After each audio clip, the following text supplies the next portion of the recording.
Isang mapagpalang araw po sa ating lahat. Welcome po sa ating 365 Daily Devotion with Pastor Russell Ocampo. So, ang topic ko natin for today is ano ang Kristiyanong pananaw sa theory of evolution?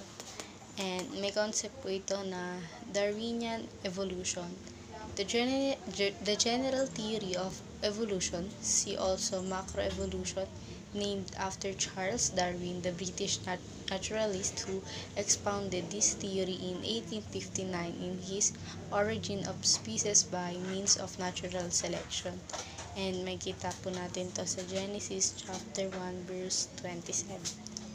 So God created mankind in His own image. In the name of God, He created them.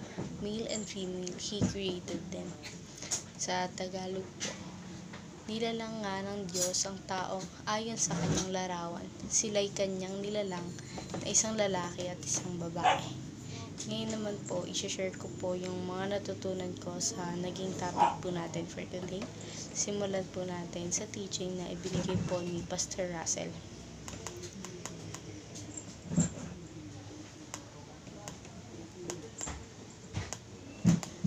So, the first teaching, God created science. So, yung science po is nagmula siya sa Panginoon or nagbinigay siya ng Panginoon upang sa ganun ay mapag-aralan siya ng mga tao gaya ng mga philosophers nila Einstein or iba pang mga philosopher na kilala is Kristiyano sila dahil naniniwala sila na may Panginoon at nagkatawang tao ang Panginoon.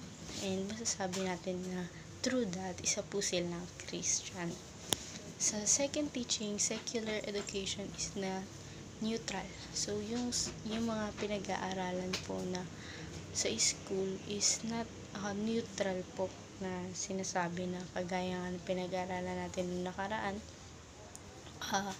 na maniwala tayo na mayroong Panginoon at hindi naman natin dapat pang pinagdududahan yung mga ganong bagay dahil siya ang naglalang ng langit at lupa at nagbibigay ng patuloy na buhay sa bawat nilalang niya. Yun naman, sa third teaching, Christians must engage in science. So, tayong mga Kristiyano, dapat po na-engage tayo sa science nang sa ganun malaman natin kung paano nga ba nagsimula lahat ng mga bagay dahil sa science lang din naman makikita natin doon kung paano yung tao nagbibuild or sa mga ganung pang bagay. Ngayon naman sa application na tayo. First application, educate our kids or foundation of knowledge. So bago po siguro yung mga parents bago po sila magpaaral ng mga anak sa eskwelahan, mas maganda siguro kung tuturuan na rin sila sa bahay nila kung ano nga ba ang Diyos at sino ang Diyos sa buhay natin. Dahil may times na yung mga ibang religion na pumupunta sa school and may iba doon na parang nalilihis na yung tamang katuruan about sa Panginoon. So, mas maganda na bago pa natin sila papasukin sa isang paaralan, maalam na nila kung sino ang Lord sa buhay nila, hindi ba? Ngayon naman, sa second application, expose secularism as a religion against God. So, expose natin secularism na hindi na religion po na isang against sa God na hindi naman dapat. So, dapat natin siyang isiwalat sa lahat ng tao na hindi dapat yung tinuturalan. Ngayon naman sa third application, engage science as domain or theory of Christ. So, mag-engage tayo sa science bilang isa nating pinagkukuhaan na pinagbabasihan sa theory ng ating Panginoon dahil nga doon sa science, nagmula yan sa mga taong Kristiyano gaya nila Einstein.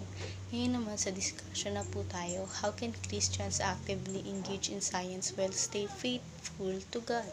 So, pag pinag-aaralan kasi natin yung science, dapat nang hihingi din tayo ng gabay sa Panginoon na dapat tinutulungan niya tayo sa pag-aaral na yun dahil may mga ibang malalalim doon na talaga namang Diyos lang ang nakakaalam pa. So, ayun lang, manghingi tayo lagi ng tulong sa Panginoon, gabayan tayo palagi sa lahat ng bagay na ginagawa natin. So, ayun lamang po for our today's discussion.